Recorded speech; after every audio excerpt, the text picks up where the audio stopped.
Hello everyone, welcome back to Lanes of Wealth. My name is Claudia and today we're talking about something that's going to set your year up for financial success in 2025. Biblical financial goals. Because let's be real, a lot of people set financial goals, but very few set them with a biblical foundation. And if we're going to honor God with our wealth, we have to do it His way. So now, before we get into these 5 goals, I just want to remind you of Deuteronomy 8:18. But remember the Lord your God, for it is He who gives you the ability to produce wealth. That means wealth is not the enemy, but it's a tool. But how we manage it, that's what matters. So if you're ready to align your finances with God's plan, let's get into it. So let's start with number 1. We have to become better stewards over our money. It's in Luke 16, verse 10 through 11. So the why I say we have to be better stewards over our money is because so many of us pray for financial breakthrough. But let me ask you this, are you managing what you already have well? Because Luke 16, 10 through 11, Luke 16, verse 10 through 11 says, whoever can be trusted with very little can also be trusted with much. That means if we want God to bless us with more, we have to show that we can handle what we already have. So before you pray for increase, make it a goal to become a better steward of your money. That means creating a God-centered budget, tracking your spending habits, and I say eliminating wasteful spending. Because let's be real, how can we expect financial blessings when we don't even know where our money is going? You know what I'm saying? It just doesn't add up. So 2, you need to get out of debt, sis. Proverbs 22, verse 7, right? The reason you need to get out of debt, it's like the number 1 thing you have to do. You really have to do that. Because listen, debt is a trap. Proverbs 22, verse 7 says, the borrower is a servant to the lender. And that's what I meant. And what that means is every time we're drowning in debt, we're tied to someone else's financial control.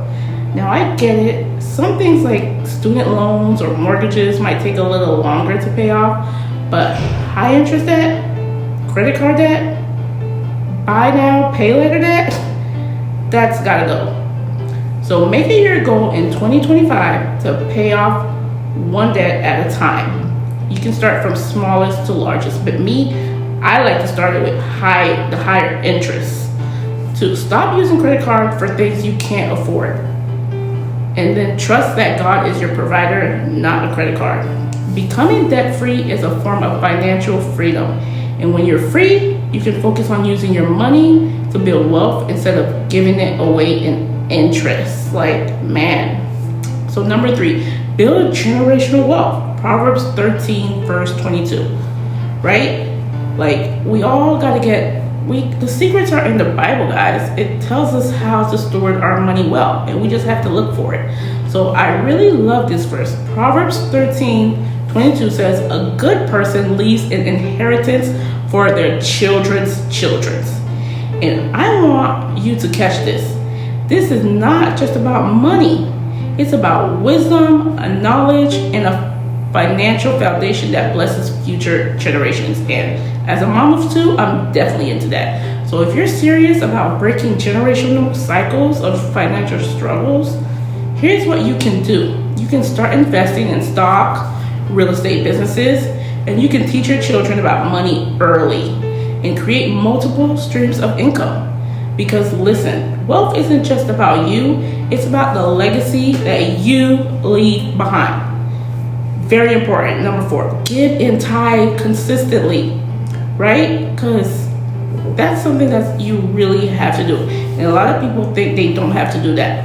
But now let's talk about something a lot of people struggle with, which is giving. So in Malachi 3:10, it says, bring the whole tithe into the storehouse and see if I will not throw open the floodgates of heaven, baby. Yes, tithing isn't about God needing your money. Really, you think God needs your money? It's about you needing to trust God with your finances. And giving isn't just about church tithes. Really, it's about helping the less fortunate, blessing someone unexpectedly,